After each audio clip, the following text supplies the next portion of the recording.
Take your measurements off of your original phone measurement sheet and mark in the location of the center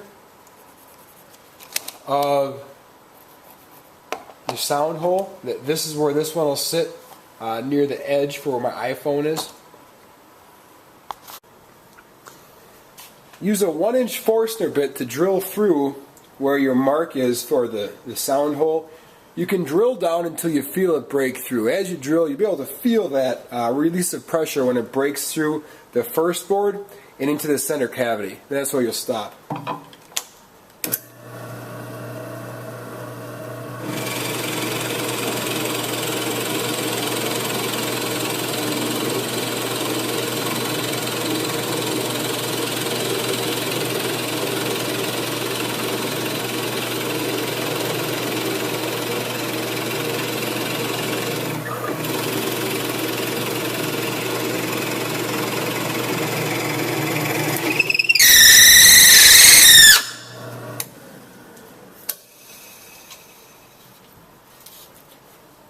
Sometimes the drill bit will squeak like that because of the friction on the edges of the board.